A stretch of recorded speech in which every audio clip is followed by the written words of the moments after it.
The Weird, Wacky, Wonderful Stories podcast is now proud to be part of the Low Tree Studios podcast network. To enjoy more great podcasts like this one, head along to lowtreestudios.com. Before we get started with today's show, I just want to take a moment to say thank you to all of the people who've donated to our GoFundMe for Bella. It really means a lot to us that you care enough to give. It really, really does, and it will certainly not be forgotten. For those of you who don't know what I'm talking about, or for those who would like to give, then there is a link in the show notes. Check it out, and it's also on our website, www.weirdwackywonderful.co.uk. Now on with the show. Hello and welcome to another episode of the Weird, Wacky, Wonderful Stories podcast with your hosts, Shelley and Bella.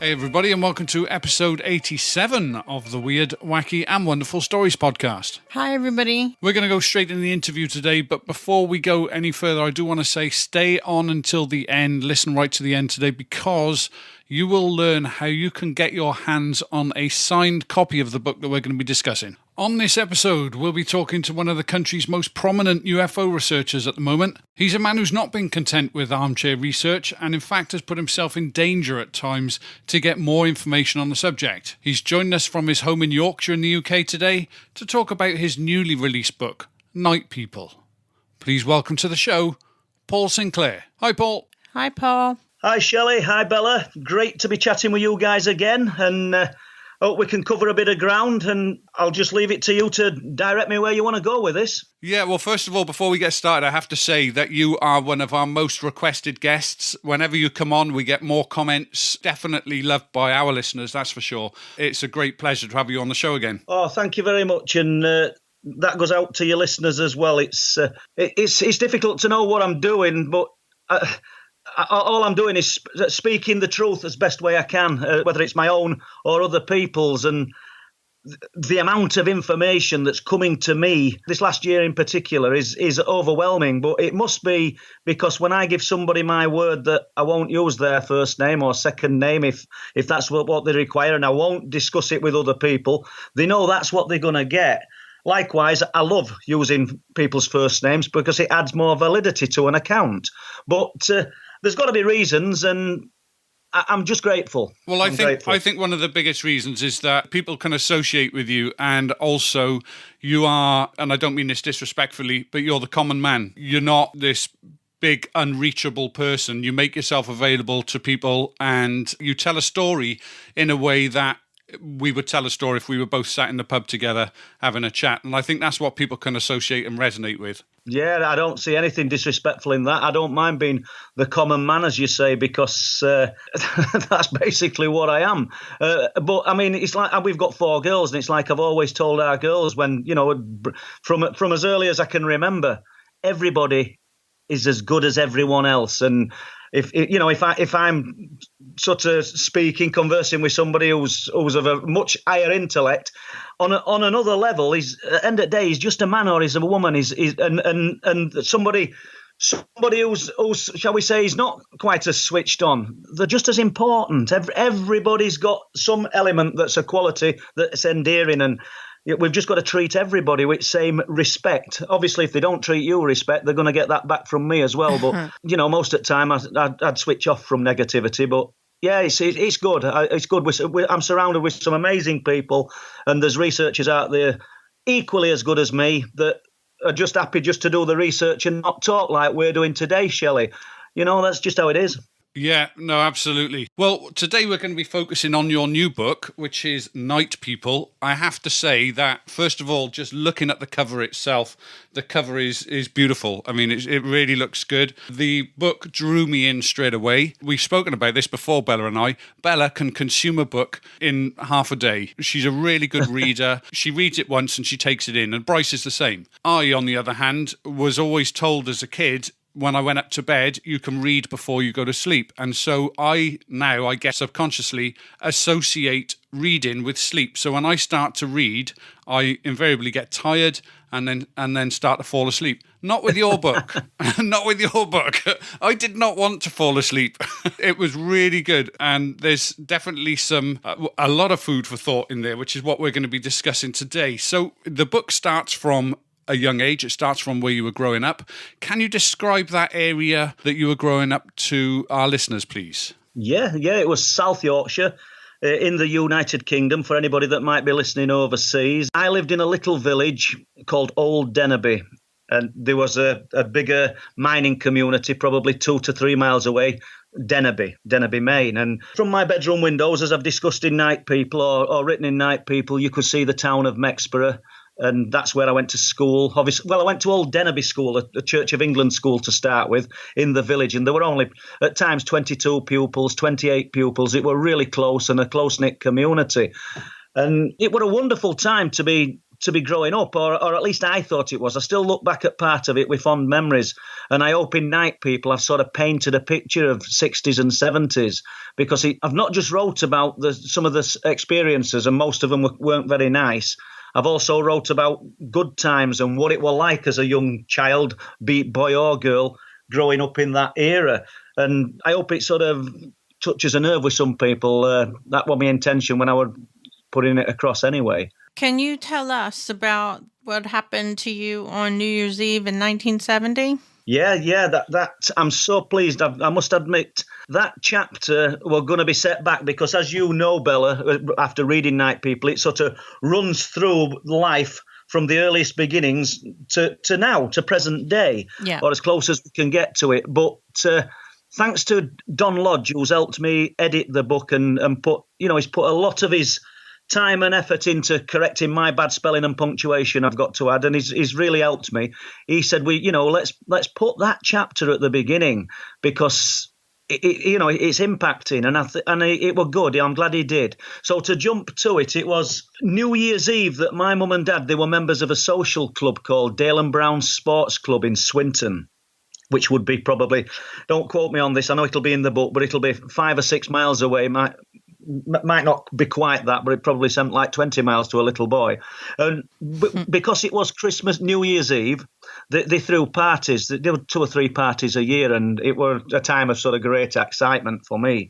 I can remember my dad getting ready and my mum, and we went to club, and there's sort of food on, buffet-type food, and all adults are in good spirits. We'd walked because obviously my dad's going to come back, and it's New Year's Eve. He's had too much to drink, if you know what I mean. He's not falling her down everywhere, but it's just good time, and everybody had a great time, and it was absolutely white over with snow, very frosty on the feet. This is on the journey back after, so we're into New Year's Day. We're walking through Mexborough, walking along what's called Church Street. Incidentally, I was actually born on Church Street, and there's an incident in book from there, but we'll carry on. We're walking along. I can remember so many things, echo of the snow or the ice crunching under your feet as you're walking and all sorts of things.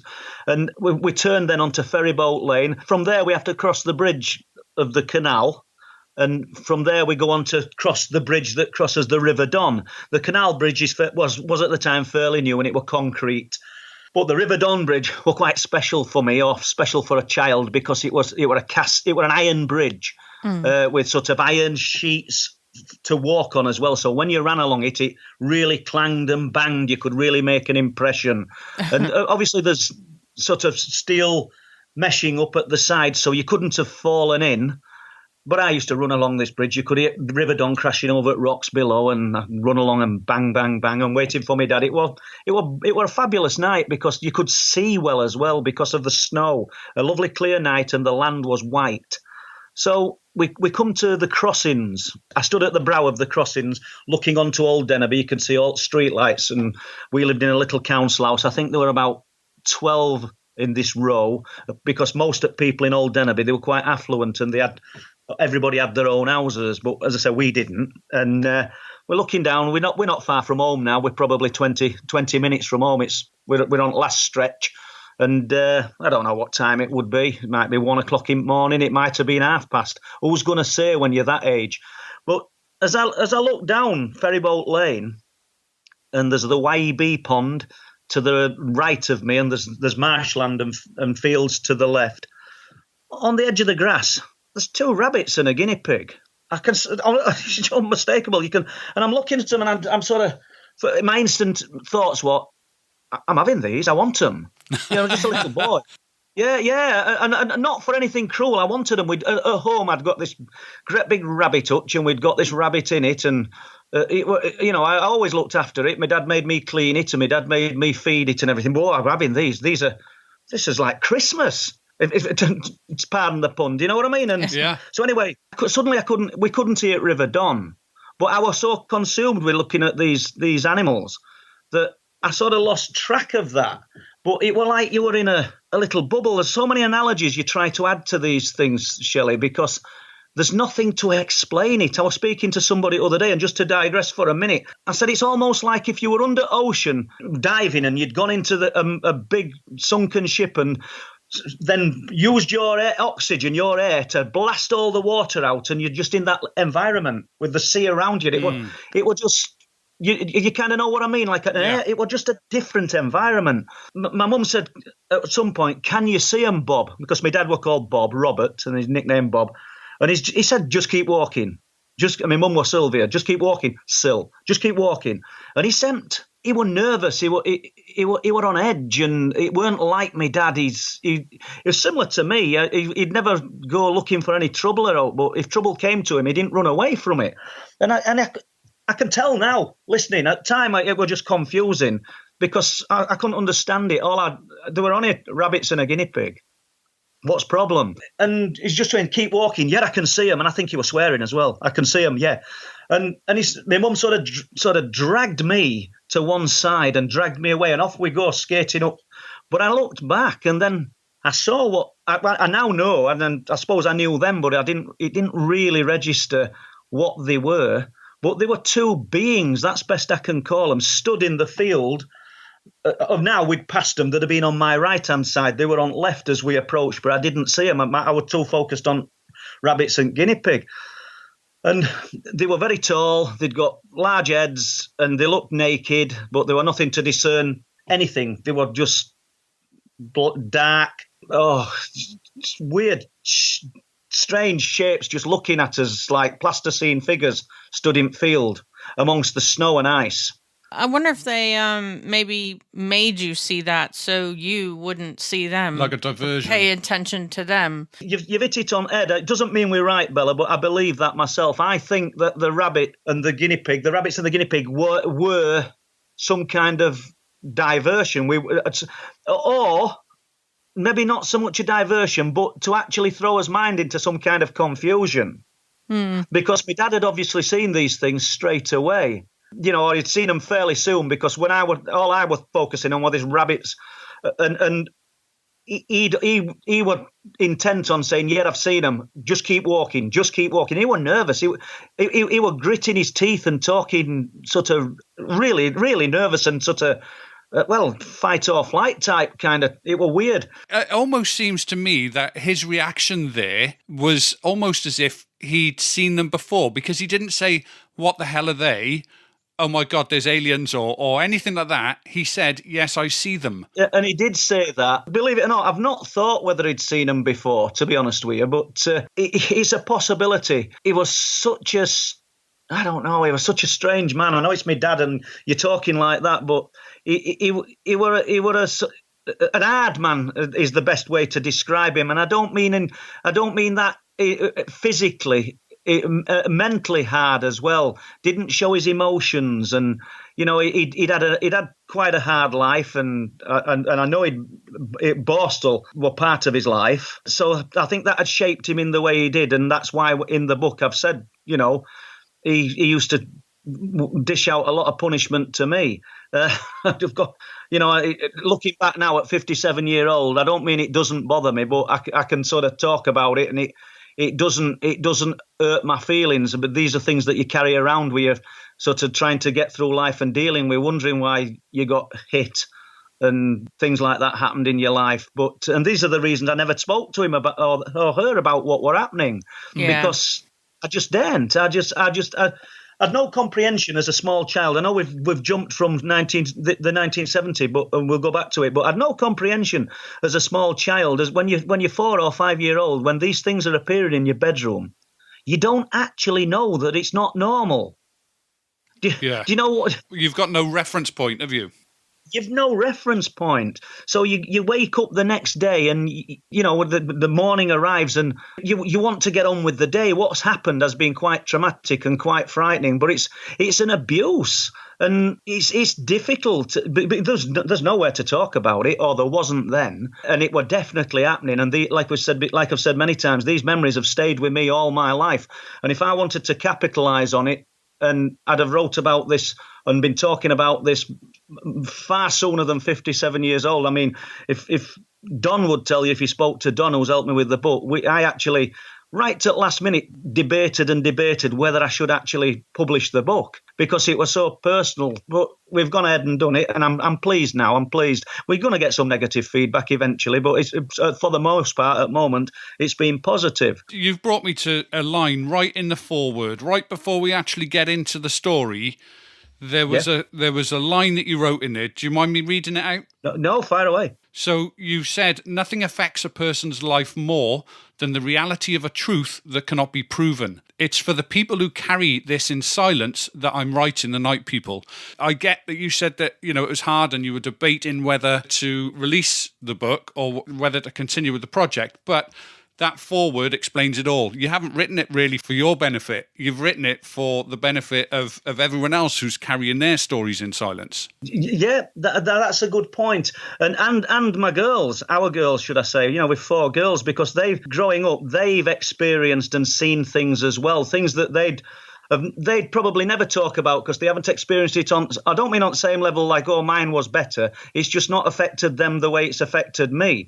But they've all had these experiences, which I've included, as you know, some of them in the book. So, yeah, there'll be people sat there or people listening who are searching for answers, or maybe listen to what I'm saying and think, yeah, I can relate to that. And, yeah, these things did happen. Just to jump to 1970, for the listeners, Shelley and Bella have not cut this story off. That was about the end of the story. My mum and dad went home. I think they discussed it, but they never discussed those beings. Every time I brought it up, they said I'd probably had a bad dream, and let's just forget about it. And they didn't want to talk about it to me. But there was a lady next door but one whose son saw the rabbits and the guinea pig.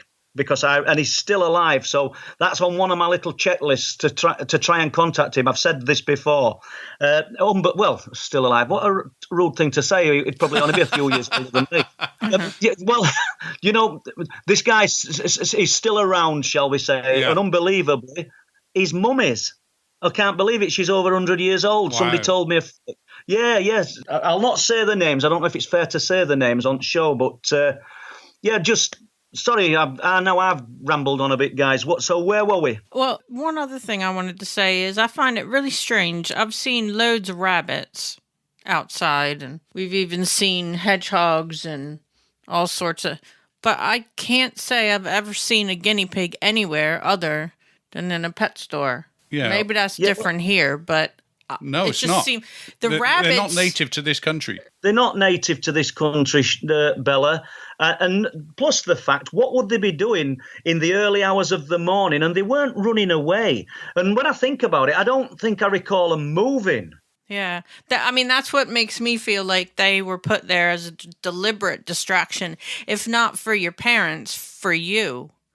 Yeah, I would say without a doubt, I'd say you're right there. Obviously, we've no proof now, but I think with what we've got to go on, which is what I'm talking about, I'd say you're right.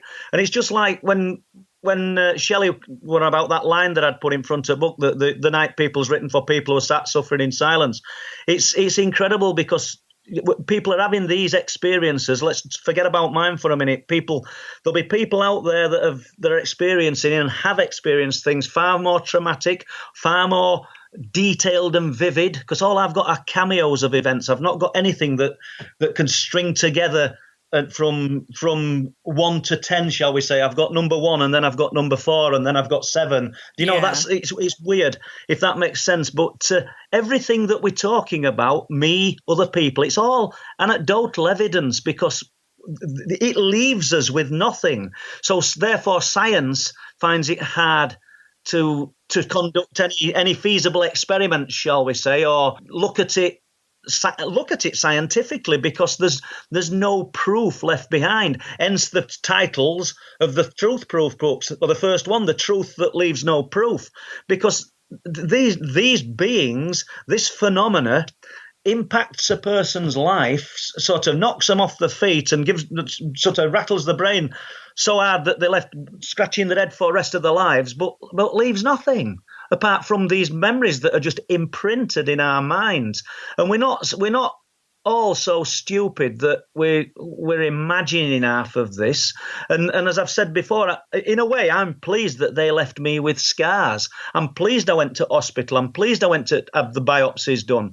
At least it shows some kind of procedures being performed on me, and I've no sort of explanation for it. And the doctors and some of the letters, I know one of them, I don't know if it's in Night People, said we're quite perplexed about the punch-hole lesions that are appearing on this young man's body every 3 to 6 months. I mean, I might have got the dates wrong there. It might have been 2 to 3 months. But I know the letters there. I wanted to put more in, and I'm not blaming Don for that. Don said, just add these. This is enough. You don't have to put all your life into it, kind of thing. Do you know what I mean? And I suppose he were right, because there's about 15 letters, probably more, from doctors all discussing this over the years. When you woke up and your wife said to you, "Oh, you've got these holes in your back," was there anything on the sheets? Not a mark. And this, I think this were in late 97, early 1998. You've got to be so careful what you say, because if I say I think it were early 1998, somebody's going to read book and say, "Oh, he must be lying because it were late 97. Yeah. I'm not. But it were 97, I think. So me and Mary had been out this particular night and had a nice time. I don't know, a few beers, not got drunk or out, but just doing what couples do. Come home, watched a bit of TV, maybe had a bite to eat, gone to bed. And now in the night there were lights flashing in the room.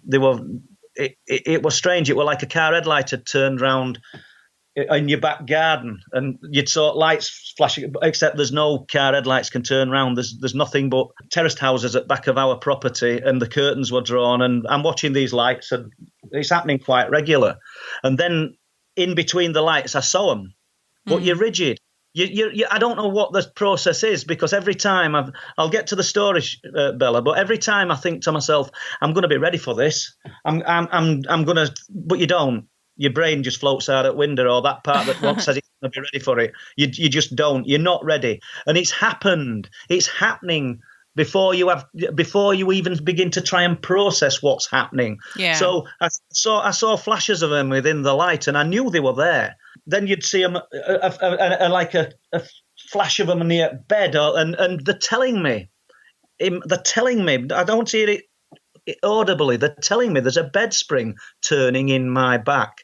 How ridiculous. Do you know what I mean? Yeah. I'm laid on my back, so obviously I can't have been laid on my back, because the procedure, whatever they did, was on my back. Yeah. And so it'd have to be turned over. But I'm being told it's nothing. It's a bed spring turning in your back. Sort of go to sleep. There isn't a problem. And the pain. Something went really deep into my back at least twice, and it felt like a corkscrew. I don't know. I don't know whether I passed out in pain. I have no idea. But then I woke up the next morning. It's a lovely sunny morning, and sat on edge of bed. And I've no clothes on. I'm just sat. And Mary must have turned around, looked at me, and she went, "Oh, Paul, I don't believe it." I can hear her saying it now. I said, "What's the matter?" She says, "You've got 3 holes in your back." Well, there were 2 large ones and a smaller one. And they were quite severe. It's the picture that Mary took with one of them Instamatic Polaroids that I'm glad she took it. I wish we'd have got cameras I've got today. And I wish we'd have capitalised on it, as in for evidence, and I don't know, had more tests done. But these were as big as, I don't know, bigger than 10 centimetres round, each hole, and they were very deep. They were painless, Bella. And like you've just asked, they weren't a mark on sheets anywhere. And sort of Mary, as I say, she took the photographs. I'll tell you what she did say. I'm not sure if I put it in the book, but they were ash. And I don't know whether that were burnt skin, but there was ash on my back, almost like not cigarettes, dark. There was ash. Yeah. Now the people at the doctors, and this has only been a medical records that hasn't shown up when I requested the medical notes and information. When I went to the doctors, but he definitely wrote up that he thought they were laser burns. Yeah. But when you're sat in front of a doctor, this is your own doctor in Bridlington, and the doctors at the hospital on more than one occasion, because obviously I had to show them. Then they'd call you back and they do this biopsy, and they're saying to me, Mr. Sinclair, you couldn't have, the position of them, you couldn't have inflicted these yourself. Somebody has done this to you. You can tell us. And they thought somebody were physically abusing me. And I've got it in my head. I can see these beings. I can feel this pain, and I can hear them saying, there's a bed spring turning in your back. And I'm sat in front of doctors lying, and they know I'm lying. The truth is that if I'd have been better off lying and saying, yeah, well, to be honest with you, yeah, I don't know, somebody did this to me. Yeah, they shoved a glowing 10 mil steel tube into my back, and that's what's happened because the wounds were cauterized as well. Yeah. And they healed but they've healed with what's called, and I'm not a medical expert, giant foreign body cells, and there's bumps. They're like a big white scar, which I'm told is indicative of a surgical procedure taking place. So they were certain that I were being abused and somebody were doing it. And I obviously knew the truth of what were happening, but were frightened to death to tell them. And they were probably some hardest times. Like I said, as a child, you sort of deal with it. You wake up in the morning, you're happy, you have your breakfast, you go to school, you play, and you forget about the night until the night time comes. But when I was dealing with that and those things were happening, and I'd nowhere to turn to, I'd nobody to speak to, it were horrible. It really were. I can imagine. You've got pictures of those lesions in your book, pictures of the lesions. I've just been looking through now on page 116 for any of our listeners that have the book. And you also then have a photograph of the notes that the doctor made. And I mean, he records it as a series of bizarre punched out lesions. And then later on, you've got a letter that was dated the 17th of April, 98, which was actually from a consultant dermatologist. And the first sentence of that letter, I think, says it all. It says, "I'm afraid we've drawn a blank with Mr. Sinclair's lesions." So medically, they're struggling to explain how you came upon these lesions. Well, yeah, and they really were. And I mean, if you'd have seen them on my arms, Shelley, it just looked like somebody had took a little test tube thing, a little dropper, and just with acid in it, and just dropped them all over my arms on one occasion. And a lot of them have healed, and there's still about 6 or 7 that have gone with the white bumps. And the ones that have healed, because I'm pale skinned, as soon as I get some sun on my skin, you can see them. And it just a terrible experience. And that one occurred after they occurred nearly straight away. I think it was 1994, as I were refurbing this house or getting it ready to move into. And I'd gone up with my daughter, Sarah, to do some work on house, and left Mary with other 3 girls down in Doncaster. And that's the one where we laid on a mattress at the top of the house after we'd been working all night. And I woke up at night, and there's sort of a right angle looking out onto the landing, and then some spindles. So the panel, the brick panel, will be about 2 foot wide, and then the other part at right angle was a door which were painted dark wood grain. And I could see a figure stood in the shadows. I couldn't see eyes or anything like that. It looked like he'd got one of those huge hats on, like Peaky Blinders. I think, is that, the program? I do, yeah. Just a big black outline, and these are the things that perplex me. Not just my story, other people's as well. Why we don't act on it? If I hear a noise in night, Shelley, I don't know about you, but I get up and I investigate. But I just laid there. I send Bella. Uh-huh. Yeah. Well, Mary's closer to the door in this house. It's not like we planned it. No. So But I'm just laid there looking and thinking, I can see it. I know I can see this. And I sort of look at Sarah, and she's fast asleep. She's eldest girl, and she'd come up to help assist me. She were only young at the time, but she sort of loved helping her dad. And, well, all kids like being with their parents, don't they? So anyway, suddenly I'm distracted, and I'm looking at the spindles on the landing because with the doors open, and we're just laid on a mattress, so probably only 9 or 10 inch off the floor. And they're white. And I'm thinking, I haven't painted them. The mahogany. It's a beautiful mahogany staircase. And I painted spindles white. I said, come on, Paul, you haven't. And I'm telling myself this. And then suddenly they get whiter and whiter. And then they look like fluorescent tubes. And there's some, now, I'm sorry for jumping people, but I did hope when I wrote Night People that other elements, other things would come back to me, almost like regression. Well, 2 things did come back to me, and this is one of them. The other was kicking leaves on street at Church Street, believe it or not. So that just took that story back to autumn.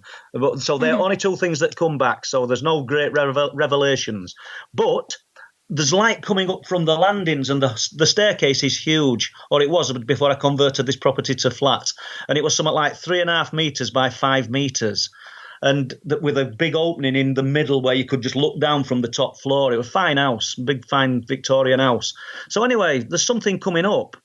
And when it came up, I could see beings. And the first thing that come to me, it looked like a nativity scene. It really did. They'd almost look like they got halos, these beings, whatever they were. And I remember looking at that. I couldn't remember that for years. Night People brought that back to me. And then all of a sudden, everything just exploded. Bang, it was just white out. And the next thing I know, it's morning. And there were no curtains up at this property then, in the top of the house, and the sunlight flooding through.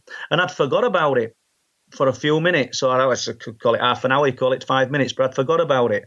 And I'm laid there sort of thinking, what shall we do today? Because we're going home after dinner and all that. And Sarah sort of wakes up. And I just stretched my arms.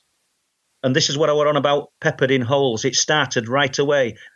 And my arms were full of holes, little holes that you could look into. It were almost liquid, but not blood. And then it come back to me in dribs and drabs. I remembered about the spindles. It didn't hit me all at once. But throughout the day and things, these little bits were coming back, and I'd forgot all about what I termed as looking like a nativity scene until writing Night People. So we're talking from 1994 to 2020.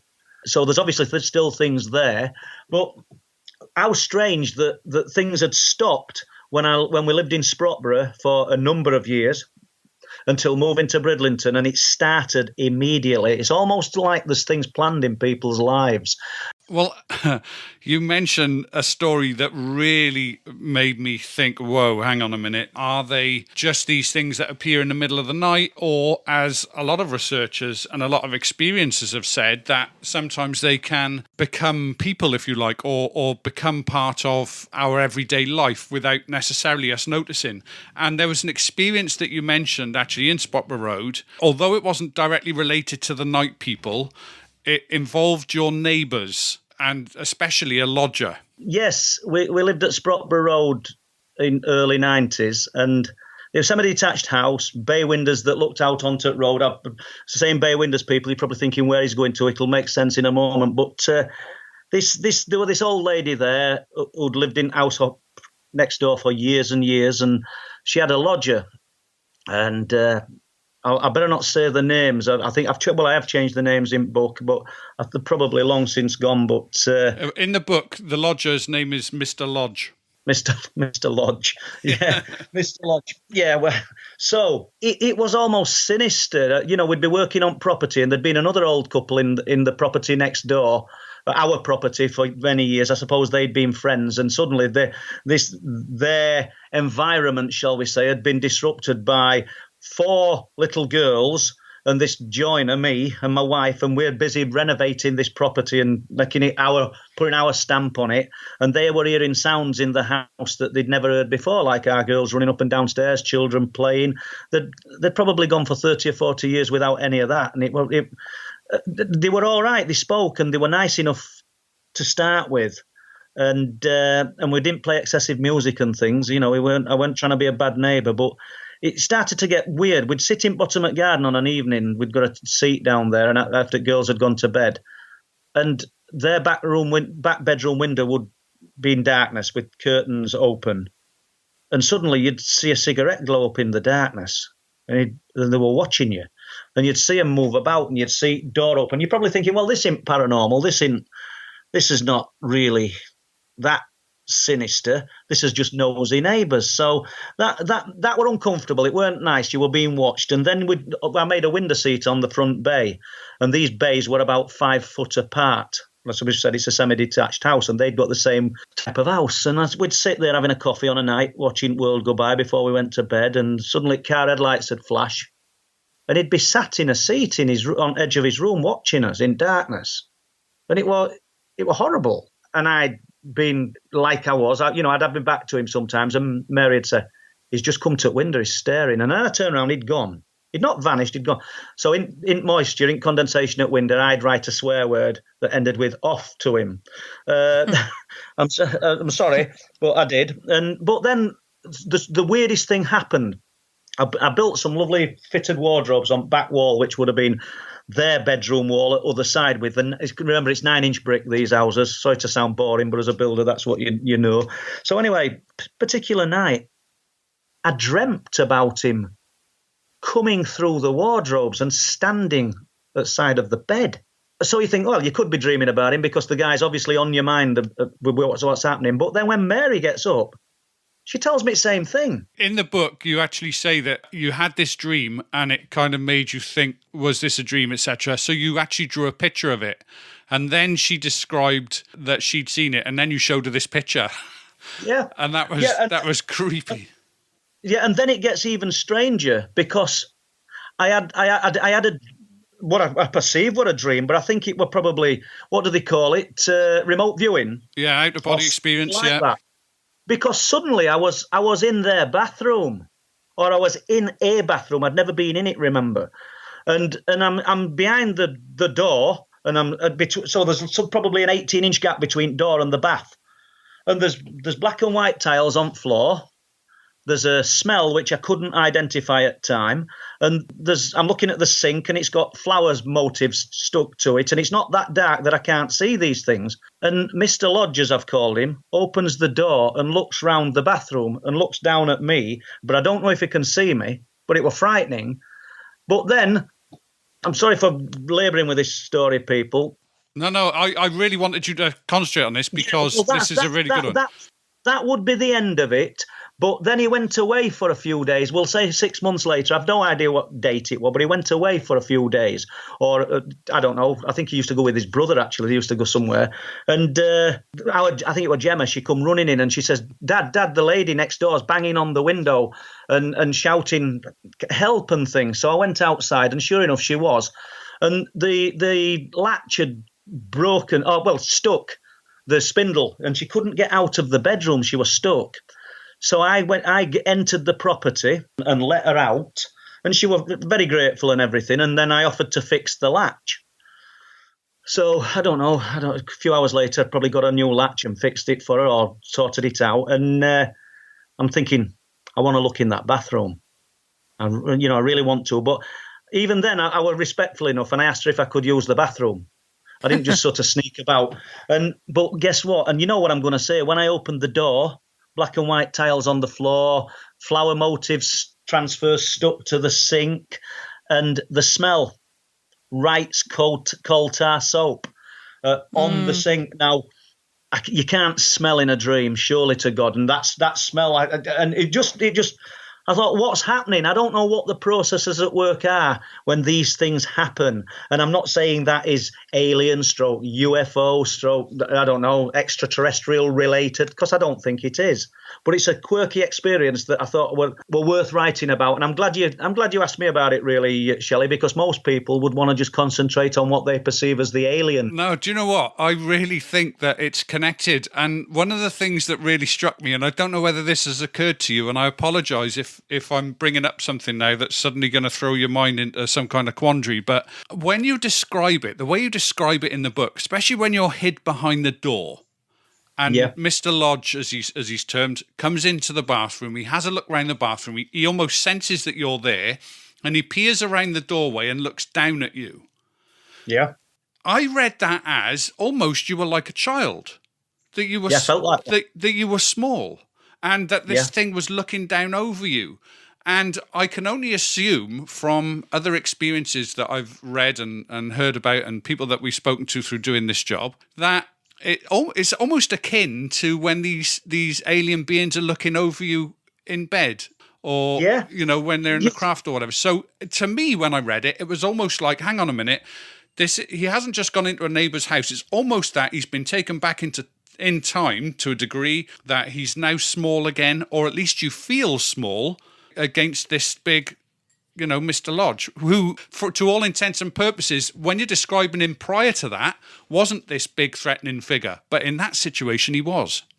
Yeah, it's a good way of looking at it, and I'd not thought of that, I'll be honest with you. And I did feel vulnerable and isolated and probably frightened. The only thing separating it from a dream is that smell. It sounds daft, because I knew I could smell something, and as soon as I walked in that bathroom, I know that's not what you've just been on about, that it were there.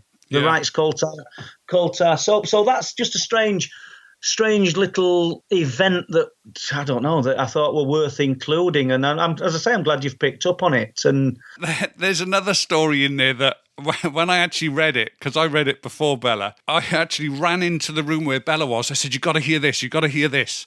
So if you can just tell the listeners about the story when you and Mary, before you were married, you were boyfriend and girlfriend, and you explained that your parents go out to the club and very often they'd come back at about 11 o'clock at night, and you're both sat in front of the fireplace, and I'll let you take the story from here. Yep, right. So they lived at Burcroft Hill in Conisbrough at this particular time. And I don't know how old I would be, 17 or 18, because me and Mary have been married, I don't know, God knows, years. But there you go. So that's bad. I think it's 38, 39 years. But right, so my dad and my mum, they were pretty predictable. So he were an hard-working guy. So when he came home from work, he'd have his tea, have a bath. And at 9 o'clock to 9:30, they'd go out and have a few beers to this pub called the Rearsby Arms in Dennerby. It was a short drive, probably a 10-minute drive from where they lived in Conisbrough. And Mary would be staying at our house most days in the week. If not, I'd be staying at hers. And we're just sat, I think, I can even think we're on TV or something like Fawlty Towers, and we'd just sat in front of the gas fire, no lights on. TV would have been low. I don't want to sound too crude, people, but as soon as my mum and dad went out, me and Mary went upstairs. And we did. So that were that. And this particular night, they'd gone out, and I'm sat there, and it's lovely, nice kind of evening, no weird vibe in air. And I said, shall we go upstairs then? And we were literally sat in front of the gas fire on the floor, not on chairs, probably, I don't know, a foot apart, 18-inch apart. And a voice said, why? And I looked at Mary, and Mary looked at me, and it was one of them blood, everybody's felt it when you feel fear, then when that cold shiver goes down the back of your neck. Yeah. And she knew I'd not said it. I knew she'd not said it. Just one word, why? And it was between us. It was a presence. It was there. That's what got me, was the fact that you were sat so close, and the word why was right between the two of you. Well, needless to say, Shelley and Bella, we didn't go anywhere. we probably put the room light on. I don't know. I know Mary went home that night. She didn't want to stay. I don't blame her. And so that was a weird experience. So one word carried 3 letters carried a lot of weight and could stop people in their tracks. And it just goes to show that unexplained phenomena, no matter how academics and science wants to dress it up, is around us all the time. As in, when I said dress it up and explain it, somebody could say, oh, well, you probably misheard it, probably on television and volume just sort of peaked or something. It was between us. And the only people capable of standing there and saying it was between us are the actual witnesses, and that were me and Mary. And so anybody who wants to come up with some fancy explanation for what we heard, I'm afraid that have had to have been there. And yeah, it was real, that, and it happened. It was really strange. In your book, in the chapter entitled A Beautiful Fear, you talk about another type of being. Can you describe that entity and the immaculate deception, as you call it? Yeah, because, Bella, I often think about these and wonder if they were the same things, actually. Because I realised that the ones that I saw, we'll jump to what you've asked in a minute, the ones that I saw that were very frightening had these huge black eyes. But they wouldn't have looked that different if they'd have not had the huge black eyes. Does that make sense? Do you know? Yeah. And I recall waking up. This is when we lived at Old Denby when I was a young boy, in between, I don't know, 4 and 7 years old perhaps, and they'd be there observing me, and I don't mean lots of them, I mean one, and it'd be on pillar, but I can't remember seeing its legs. It's difficult. It's almost like a ghost, or it's difficult to describe. We try to give analogies and explanations for things that we haven't actually got any reference to, other than what we've seen. And I've described them, I think, as looking like, we lived in this council house that were very cold in winter with steel window frames, and inside at windows used to freeze up. So if you've seen that texture, that frosty white texture inside, or on glass in winter, that's what they were like. And it were like they were swirling with life. And I remember looking into their eyes, and it was fabulous. And I don't mean I looked for hours and we had some marvellous earth-shattering conversations where I was given enlightenment, because that didn't happen. But I looked, and I think even as a child, I thought, I can see forever. I can see everything. It's beautiful. This is lovely. And it were all, the feeling I got from these things looking at me, well, they were gauging my reaction. It were like when a dog hears a funny sound and you can see their head tipping to one side and moving about, and they're trying to work it out. It were like, that's what they were like. This were like looking at me. But what a fabulous experience. But I do wonder if they were the same things, just in a different guise, as what were giving me the terrible experiences as well. And I think emotion, and I know we talked about this, Shelley, I think emotion plays a big part with these, or my personal opinion is that they were interested in human emotion and what makes us human, as in, what makes us cry, what makes us, terrified, what makes us happy. That's not a new sort of theory, is it? That's actually pretty common. I'm not. I don't think I'm groundbreaking. Oh, no. I'm just saying, you do hear that a lot, that maybe they're trying to understand our feelings because they don't necessarily have that capacity yet, or something. Or they've, whatever capacity they've got, is not working on the same level as ours. I mean, I wonder if they can actually differentiate between feelings of fear and feelings of pain, or tears of fear and tears of pain. Do you know the difference? I know it's all speculation. All I know is that these things happen to me, and I've documented them. But I wish I'd got some solid answers. But what I said earlier is, even the people I speak to about their experiences, nothing within this subject really leaves us with any tangible proof, does it? That's why I said I'm quite happy now that they left me with scars, at least. And that sounds weird, but at least I've got something there to say, I didn't put these holes in my back. Yeah.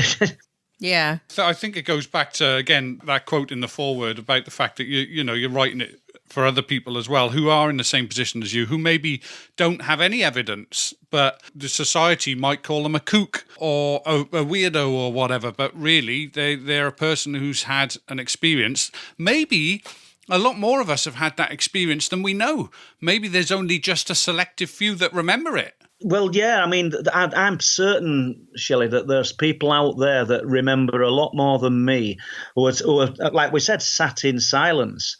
Because I've got these little bits of memories, and which we've put together to manage to write Night People, but there may be full stories, full sequences of events, and a timeline that people can draw on.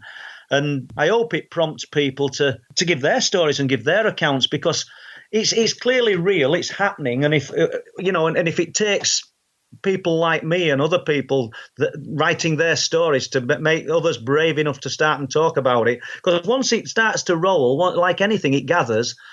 Just like I said earlier, I'm getting more and more reports and more people coming to me with information. It's difficult to contain it all. So there's clearly a lot of it out there. And I tell you, another interesting thing is, when you begin to speak to somebody about a sighting or about the unexplained, and then suddenly their mind throws back to something that's happened to them, and then quite often you'll hear them say, "I'd actually forgot about that," Yeah. What process is at work suppressing people's memories? Because it's like a firewall that goes up. When people have had these experiences, and the people who are actually non-believers and sort of dismiss everything out of hand, a lot of times they tend to not want to talk about it at all, because it's just shattered their belief system. It's just absolutely crushed what they previously thought. So they either become absolutely over the top, or they say nothing and sort of go into themselves, which they're being disingenuous to not just to themselves, but to other people as well. You say in your book, if my mind were an engine, it would have blown up by now, pushing the red line for answers. Oh, God, yeah. It really would. I mean, because I don't think, obviously life does go on, and we sort of interact with our friends and things, and friends outside of this, I don't talk about this subject to them. But you can guarantee, when I go to bed on a night, if I'll lay there and I wake up, I don't sleep much. I do sleep, obviously. We've all got to sleep, but it's going through my head all the time. I don't know whether the comforts of madness. It's like it's crazy, because I can't get it out of my head, because I can't make sense of it. And I wish I could. You think writing Night People, you've made some kind of sense, but you haven't. All you've done is compiled a timeline of events from childhood to what we'll call present day, to 2020, but none of it as a conclusion, none of it as a point of origin. It's just entering our lives, impacting on us, and leaving us like shaking his heads up and just leaving us to sort of deal with consequences. This phenomena, these beings, I don't think they've got any regard for our feelings. Probably because they might not. I don't think they understand emotion as we understand it. Yeah. And what they want from us, Shelley, may not be what we as humans think that they want, because we're looking at it in terms of what we would be satisfied with, what we think the research, what direction perspective. The direction we think the research needs to be. And science is setting the boundaries of what can and cannot be, which at the end of the day, we are no disrespect to science, but it means nothing, because this phenomena is still happening.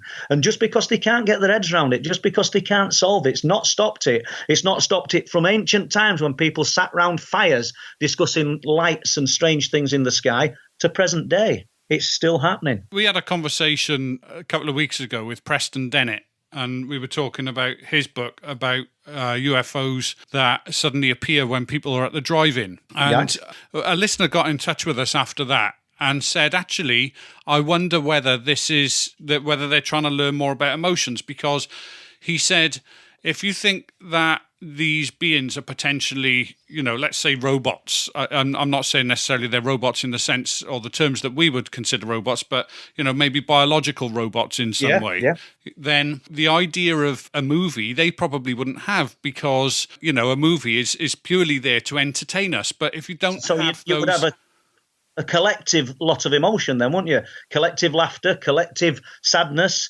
on mass scales. So yeah, that kind of makes sense. I think I may be right here. I think it were a Rolling Stones concert, and I think it might have been Mick Jagger that claims that he saw a UFO when they were performing, but nobody saw it. He were on stage. Obviously, everybody's looking at him. Yeah. And I mean, obviously, I can't even remember. Somebody listening to this might do a bit of research and correct me. It's not something I've looked into, what the year or where it was. I think it were in the UK. But yeah, I mean, you would have a mass gathering of people, and you'd have a mass gathering of excitement and elation and emotions. Yeah. Quite what they want from us, I don't know. Yeah. I do believe that as a child, it was also something to do with blood. I think my blood at certain points were being removed and put back in my body. It sounds a bit crude. It sounds a bit off the wall, but I really do, because it was almost like I could feel it turning around my body. It was once again, I tried to add analogies. If you sort of lean on your arm and your arm goes numb, if you've done it in bed at any time, when you've got really silence and seclusion, when you actually move and that arm suddenly starts to come to life, you can actually feel the blood pouring back into the veins. Yeah. And that's what that at times as a child, that's what it felt like, but it were around my entire body. And I think I wrote it well, like my body were like a perfect clock. It just everything felt elated, as in it's difficult to explain, It is honestly.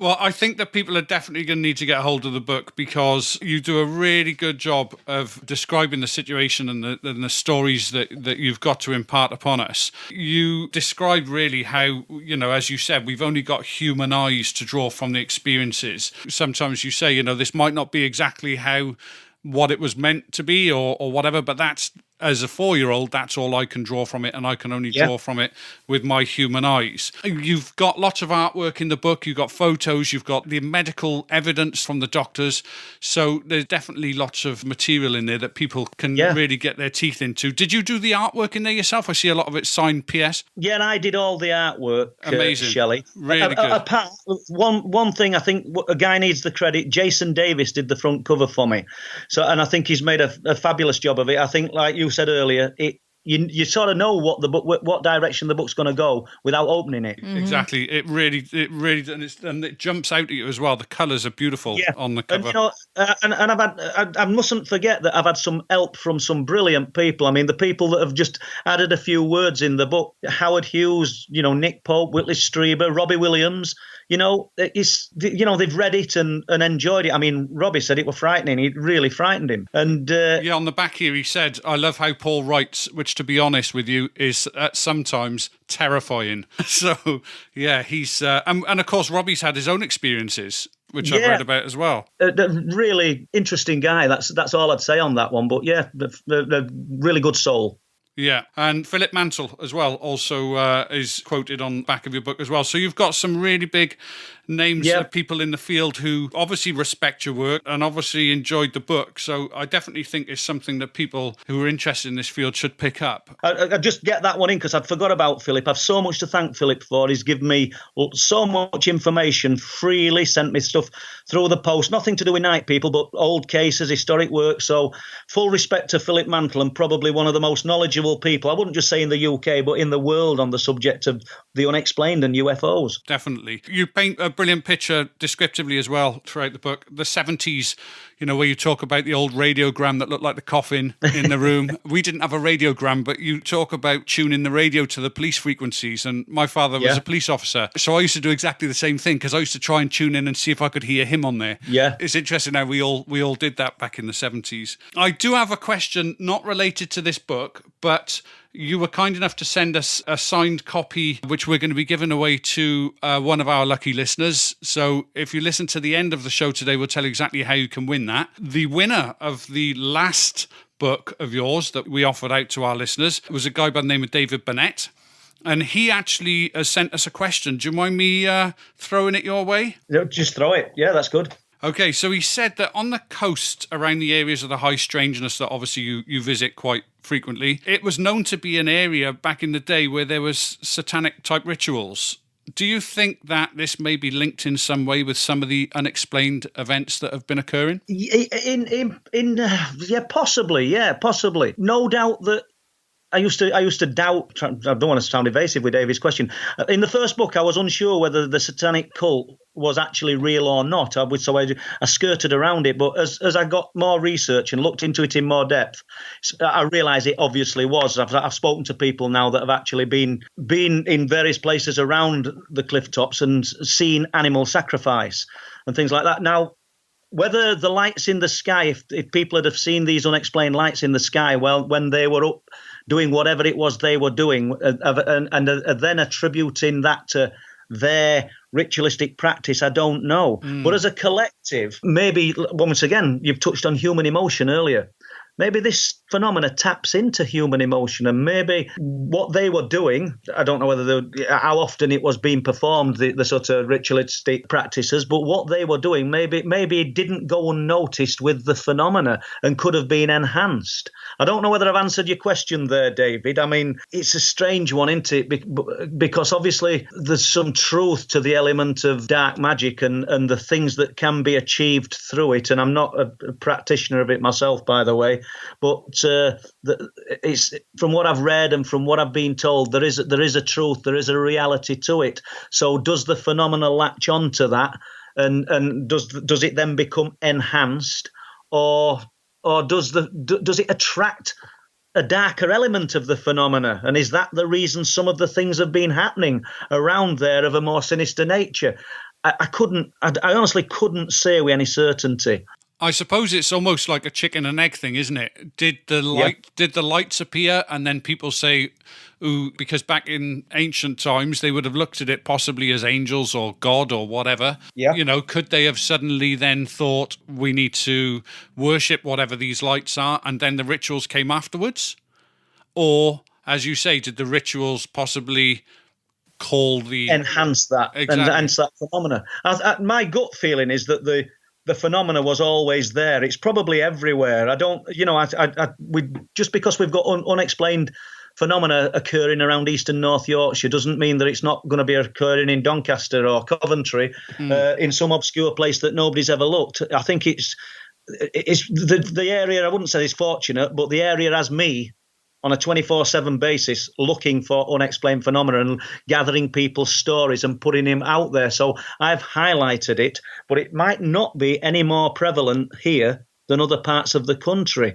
It's probably just that I'm pulling these stories out and pulling this information out. Paul, listen, thank you very much for being on the show once again. It's always a joy to speak to you. I've got to say that your book has left me with so many more questions, which I think is healthy. I think that's a good thing. I think if a book in this genre claims to give you all the answers, excuse my French, it's probably bullshit. Agreed.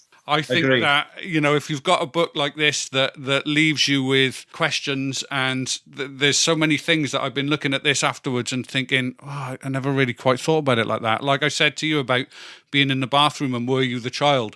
I think the way that you've written it really causes the reader to ask questions, which I think is a refreshing change. Good.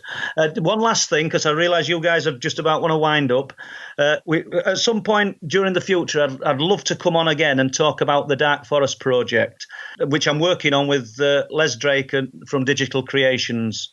I'm excited about it. It's really, we've got some first class witnesses to some really strange happenings in the forests and moors of North Yorkshire. I would definitely want to book you with that. Stay on the line after we finish this, and we'll see if we can work something out. Okay. I know that if I failed to do so, I would be lynched by our listeners. So it won't be your fault. It'll be a few months away, because we're actually being very cagey with the information we're putting out, because I found things out relating to the landscape, relating to the area that haven't been found before. And we've got absolutely what we consider first-class witnesses describing something very similar over a lot of years. And they're going on camera. That's the main thing. They're going on camera and telling their stories. Once again, listeners, anecdotal evidence, which is difficult to be tested scientifically. Not everybody's lying. And if you've got independent witnesses who don't know each other telling you the same things, it has to be taken seriously. And on camera, because it's very easy for somebody to give an anonymous account, but to actually put themselves on a camera, that means that they've either got to be crazy or a bit more credible. So, and talking about on camera, tell our listeners about your regular show that you're putting out at the moment. We didn't do the one this Friday, but most Fridays we're doing a live stream, a Truth Proof live stream, which can be found on YouTube or going to the Facebook page and looking for Truth Proof. And we're telling listener stories, and if we don't have a guest on, I'll spend an hour discussing an account. Last week, I think we did the Hunnaby incident. It's well worth listening if anybody's interested, and I don't mind talking about it to you guys at some point.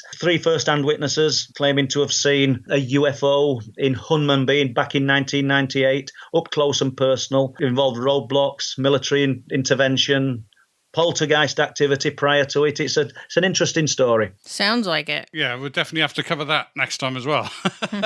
Paul, thank you once again. We've been speaking to Paul Sinclair. His book is Night People. If you're interested in this kind of thing and you don't get this book, you've only got yourself to blame. That's all I can say. It's really well done.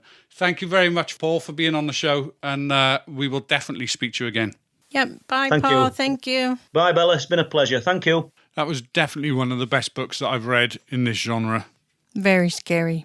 It was, but not. Don't get me wrong. It's not a horror book. So No, but it is unnerving. yeah, don't expect to read it and be petrified, because that's not how Paul writes. But certainly, when you start looking into it deeper and when you start thinking about the things that are going on, I know damn well that if some of the things that were happening to me that were happening in there, then yeah, I would be having lots of sleepless nights. It's really well written, as I said in the show, and it's definitely worth getting. And if you want more of him, he'll be back soon. Well, before we go any further, we promised you that you could get your hands on a free signed copy of the book Night People by Paul Sinclair. So pause this now and get yourself a pen. To be in with a chance of winning the book, all you need to do is share this episode on Facebook, Twitter, Instagram, or YouTube. And you can tag us into the message so that we know you did it. Our Twitter account is @thewww podcast. Our Instagram is Weird Wacky Wonderful Podcast. Our Facebook page is @Weird Wacky Wonderful Stories. And you can even tag our personal account on Facebook if you wish. We are Shelley Bella. Our YouTube channel is Weird Wacky Wonderful Stories Podcast. Don't forget, all you need to do is share and you could win that signed copy, signed by Paul himself. And you can also get hold of the book via Amazon and all your usual bookstores. We'll put a link to it on our website and also in the show notes of this podcast. We'll also put a link to his YouTube channel as well. Don't forget, you can get in touch with us via our website, www.weirdwackywonderful.co.uk, and read more about Paul and our other guests. You can get in touch with us via mail at weirdwackywonderful.co.uk, and all we ask in return is that you stay weird, wacky, and wonderful.